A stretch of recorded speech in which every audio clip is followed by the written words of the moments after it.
खत्म हुआ तूफान, क्या सच्चा था आकाश का प्यार। शाम के 5 बज रहे थे। 170 से 180 किलोमीटर प्रति घंटा की रफ्तार से चल रही हवाएं तथा समंदर की कई फुट ऊंची लहरों का शोर किसी भी इंसान को भयभीत करने के लिए काफी था। ऐसे में एक लड़की का बचाओ बचाओ का स्वर आकाश के कानों में पड़ा। बगैर परवाह किए वह चक्रवाती तूफान हुदहुद के चक्रव्यूह को भेदता हुआ पानी में कूद पड़ा और उसे बचाकर किनारे की तरफ ले आया। वह उस लड़की को पहचानता नहीं था, मगर बचाने का हर संभव प्रयास कर रहा था। समुद्र तट पर उसे लेटाकर वह उसके शरीर में भरा पानी निकालने लगा। थोड़ी देर में लड़की ने आंखें खोल दी। उसे होश आ गया था, मगर वह ठंड से कांप रही थी। आकाश कुछ देर उसे देखता रहा, फिर उसे गोद में उठाकर सुरक्षित स्थान पर ले आया। वह लड़की अभी भी भयभीत थी और आकाश को लगातार देख रही थी। ऐसा लग रहा था जैसे वह उसके साथ स्वयं को सुरक्षित महसूस कर रही हो। आकाश उसे लेकर दूर एक टूटे फूटे घर की तरफ बढ़ गया। घर के दरवाजे पर एक बूढ़ी खड़ी थी। अंगतुक की गोद में एक लड़की को देख बूढ़ी ने उन्हें अंदर आने दिया और पूछा, क्या यह तुम्हारी बीवी है? नहीं, दरअसल यह लड़की तूफान में फंस गई थी और डूब रही थी, इसलिए मैं इसे बचा कर यहाँ ले आया। आकाश ने कहा, अच्छा किया तुमने, इसे ठंड लग रही होगी। ऐसा करो, तुम इसे मेरे बिस्तर पर लेटा दो, मैं इसके कपड़े बदल देती हूँ। इस तूफान ने तो हमारा जीना ही दुर्भर कर रखा है। खाने के ऐसे लाले पड़ रहे हैं कि लूट मची हुई है। कल एक ट्रक सामान भर कर आने वाला था। खाने पीने की चीजें थी उसमें, मगर यहाँ पहुँचने से पहले ही सबों ने उसे लूट लिया। हमारे पास तक कुछ पहुँचा ही नहीं। अभी मेरा मर्द गया है, शायद कुछ लेकर लौटे, बूढ़ी बोली। करीब 50 साल की थी वह महिला, मगर दुख और परेशानियां उसकी उम्र बढ़ाकर दिखा रही थी। बूढ़ी के पास जो भी कपड़े थे वह उन्हें ही ले आई और लड़की को पहनाने लगी। आकाश दूसरे कोने में खड़ा हो गया और कमरे का मुआयना करने लगा। यह एक छोटा सा कमरा था जिसमें बेड और किचन के कुछ छोटे मोटे सामानों के अलावा कुछ नजर नहीं आ रहा था। एक कोने में खाली बर्तन पड़े थे और बाईं तरफ एक रस्सी बंधी थी जिस पर 2-4 फटे कपड़े लटके हुए थे। 2 दिनों में हुदहुद की मार हर किसी के घर पर नजर आने लगी थी। बहुत से लोग मर चुके थे तो बहुतों के घर बह गए थे। पूरे गांव में खौफ और बर्बादी का मंजर था। ऐसे में आकाश को विशाखापट्टनम पहुंचना जरूरी था। जब वह निकला था अपने गांव से तो उसे हुदहुद के आने की खबर नहीं थी, मगर रास्ते में इस तूफान में वह पूरी तरह फंस गया था। उसकी प्रेमिका दिशा उसी के कहने पर हमेशा के लिए अपना घर छोड़कर उससे मिलने पहुंच चुकी थी और एक होटल में ठहरी हुई थी। आकाश उसके पास जाने की हड़बड़ी में था, मगर बीच में यह वाकया हो गया। वह क्या करता? लग रहा था जैसे रास्ता लंबा होता जा रहा है। बूढ़ी ने अब तक लड़की के कपड़े बदल दिए थे और उस पर कंबल डाल दिया था। इसके बाद वह गरम गरम चाय बनाकर लाई और दोनों के हाथों में एक एक प्याला दे दिया। लड़की अभी भी काफी परेशान और घबराई हुई लग रही थी। आकाश ने लड़की को समझाने का प्रयास किया कि वह घबराए ना। वैसे आज वह खुद भी कम परेशान ना था। एक तरफ तूफान का जोर और दूसरी तरफ प्रेमिका के पास पहुंचने की जल्दी। उस पर इस तूफान में मिली लड़की की जिम्मेदारी। उसे समझ में नहीं आ रहा था कि वह क्या करे। करीब 2-3 घंटे उस घर में गुजारने के बाद आकाश ने आगे जाना तय किया, मगर इस लड़की का क्या किया जाए, जो अभी भी बहुत ही घबराई हुई थी और ठीक से चल भी नहीं पा रही थी। आकाश ने लड़की से पूछा, अब बताओ कहाँ छोड़ूं तुम्हें, तुम्हारा घर कहाँ है? लड़की फपक फपक कर रोने लगी। फिर रोते रोते ही बोली, मेरा घर तो डूब गया, मेरे तो केवल बाबा थे, उन्हें भी लहरें अपने साथ ले गई, अब कोई नहीं है मेरा। वह बोलकर फिर रोने लगी। आकाश उसके माथे पर हाथ फिराने लगा और बोला, प्लीज रो मत, मैं हूं ना, कोई इंतजाम कर दूंगा, अभी चलो मेरे साथ, मैं ले चलता हूं तुम्हें। थोड़ी देर में जब लड़की थोड़ी सामान्य हो गई तो आकाश ने आगे जाने की सोची। उसने सहारा देकर लड़की को उठाया तो वह दर्द से कराह उठी, शायद उसके पैर में गहरी चोट लगी थी। आकाश ने फिर से उसे गोद में उठा लिया और बाहर निकल आया। वह अब और रुक नहीं सकता था। काफी आगे जाने पर उसे एक बस मिल गई जो विशाखापट्टनम ही जा रही थी। उसने लड़की को बस में बैठाया और खुद भी बैठ गया। लड़की अब उसे कृतज्ञता और अपनेपन से देख रही थी। आकाश ने मुस्कुराकर उसका सिर सहलाया और पहली बार गौर से लड़की को देखा। लंबे काले बालों वाली लड़की देखने में काफी खूबसूरत थी। रंग बिल्कुल गोरा चमकता हुआ वह एकटक आकाश की तरफ ही देख रही थी। आकाश भी थोड़ी देर उसे देखता रहा, फिर सहसा ही नजरें हटा ली। उसे जल्द से जल्द अपनी प्रेमिका के पास पहुंचना था। वह दिशा को याद करने लगा। दिशा बहुत खूबसूरत नहीं, पर अलग सा आकर्षण था उसके पूरे वजूद में। आकाश पूरी तरह दिशा की यादों में खो गया, लेकिन बस अचानक झटके से रुक गई तो उसका ध्यान बट गया। दोबारा बस चलने पर आकाश एक बार फिर से दिशा के बारे में सोचने की कोशिश करने लगा, मगर अब बार बार उसके जहन में बगल में बैठी लड़की का ख्याल आने लगा था। इतनी सुंदर है, अकेली है, कहाँ जाएगी? सहानुभूति के अलावा शायद एक अजीब तरह का रिश्ता भी जुड़ने लगा था उनके बीच। इसे प्यास लग रही होगी, उसने सोचा। एक जगह बस रुकते ही आकाश की नज़र सामने दुकान पर गई। पानी की 1 लीटर की बोतल उठाते हुए उसने पूछा, कितने की है? 100 रुपए की है। क्या पानी की बोतल इतनी महंगी? क्या करें भैया, इस तूफान की वजह से चीजों के दाम आसमान छू रहे हैं। आकाश ने पानी की बोतल खरीद ली और लड़की को पीने को दी। बाद में थोड़ा पानी उसने भी पी लिया। विशाखापट्टनम बस स्टैंड आ चुका था। आकाश ने लड़की को सहारा देकर नीचे उतारा और रिक्शा ढूंढने लगा। बड़ी मुश्किल से एक रिक्शा वाला मिला। उस पर बैठकर वह होटल की तरफ चल पड़ा।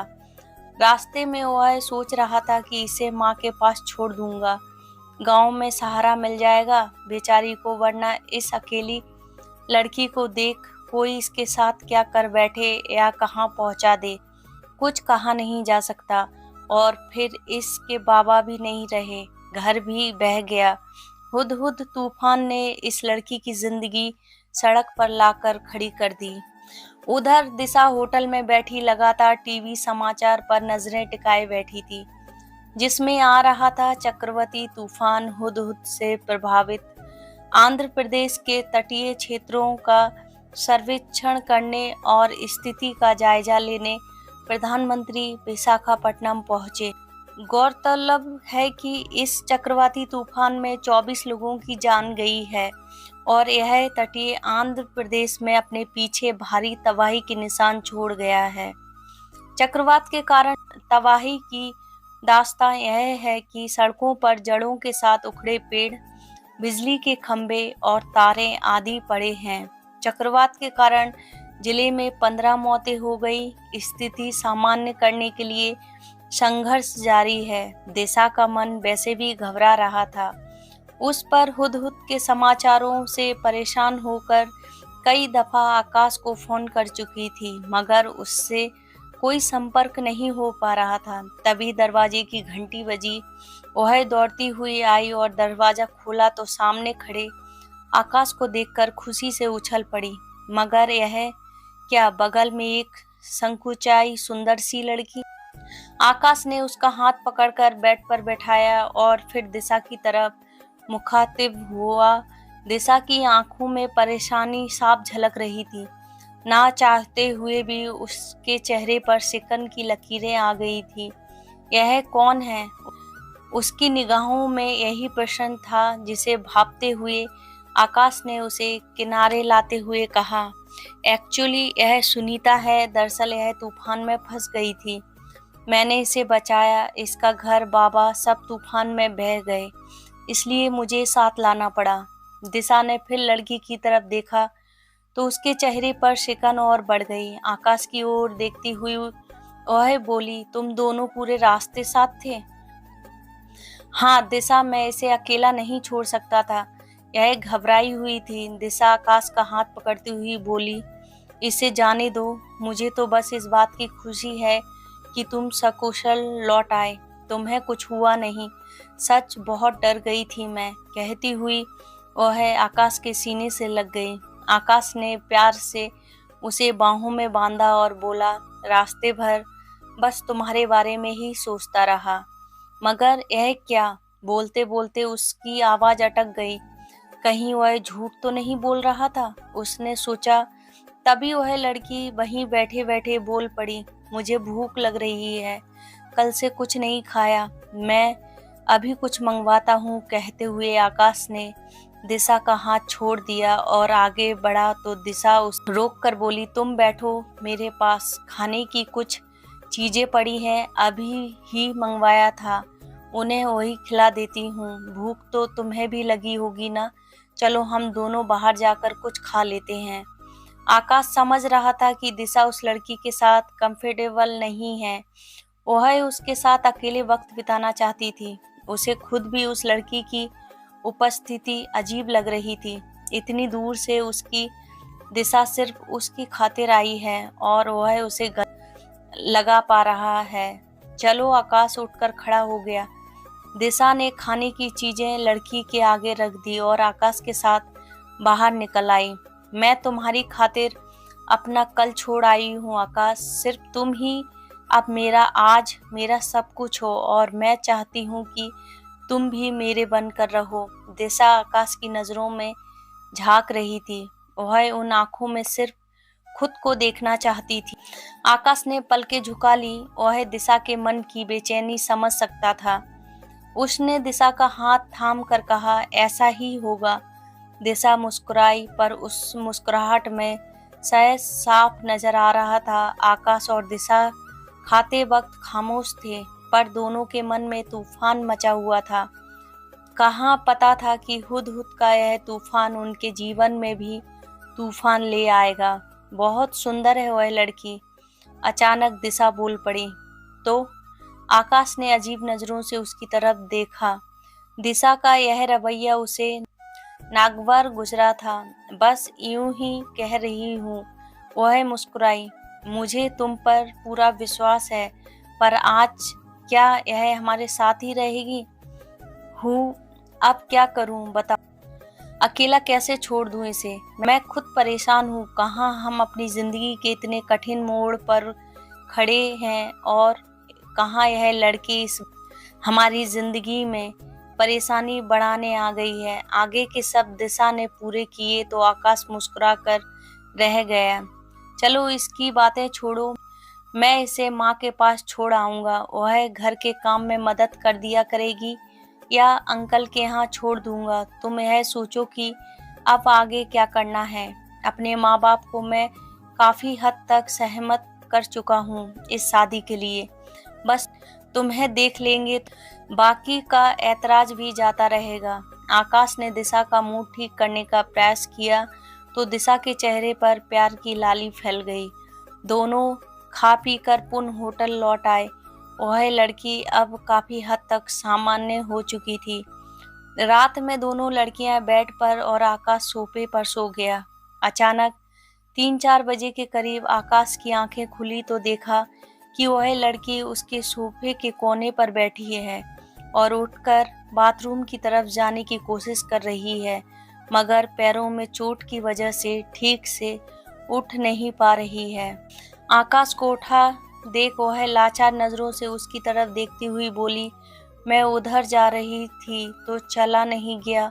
सो आकाश ने चुपचाप उसे पकड़कर उठाया और वॉशरूम तक ले गया। इस दौरान दिशा की आंखें भी खुल चुकी थीं। वह इन दोनों को इस तरह साथ देखकर चौंक पड़ी। दिशा को उठा देख आकाश भी सकपका गया। फिर भी उसने चुपचाप लड़की को बेड पर लेटाया और फिर दिशा की तरफ मुखातिब हुआ। वह करवट बदलकर सोने का उपक्रम करने लगी। आकाश भी आकर लेट गया। इधर दिशा रात भर करवटें बदलती रही। उसे नींद नहीं आ रही थी। दिमाग में बस वही दृश्य घूम रहा था जो उसने देखा था। आकाश कितने प्यार से उसे थामे हुए था और वह लड़की किन नजरों से उसकी तरफ देख रही थी।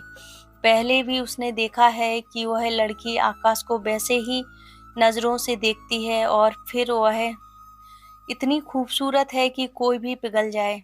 दिशा सुबह सुबह उठी और बाहर निकल आई। पार्क में बेचैनी से चहलकदमी करती रही। फिर जब वह थक गई तो वापस कमरे की ओर लौट पड़ी, मगर दरवाजे पर पहुंचते ही उसके पांव ठिठक गए। उसने पर्दे के अंदर झांक कर देखा। वह लड़की अभी भी आकाश की तरफ देख रही थी। वह आगे बढ़ती या कुछ सोचती इससे पहले ही उस लड़की ने आकाश का हाथ पकड़ लिया। आकाश ने मुड़कर उसकी तरफ देखा तो वह पास आ गई और धीरे धीरे बोली, आकाश मैं तुम्हें बहुत प्यार करने लगी हूँ। प्लीज मुझे कभी अकेला मत छोड़ना। मैं हमेशा तुम्हारे साथ रहना चाहती हूँ। दिशा के सीने में आग सी लग गई और मन में तूफान सा मच गया।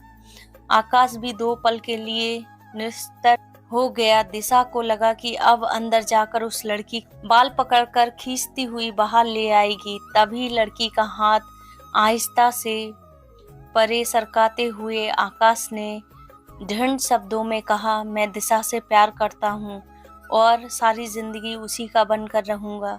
जो तुम चाहती हो वह नहीं हो सकता, मगर हाँ, मैं तुम्हें तकलीफ में अकेला नहीं छोड़ूंगा। तुम मेरी जिम्मेदारी बन गई हो।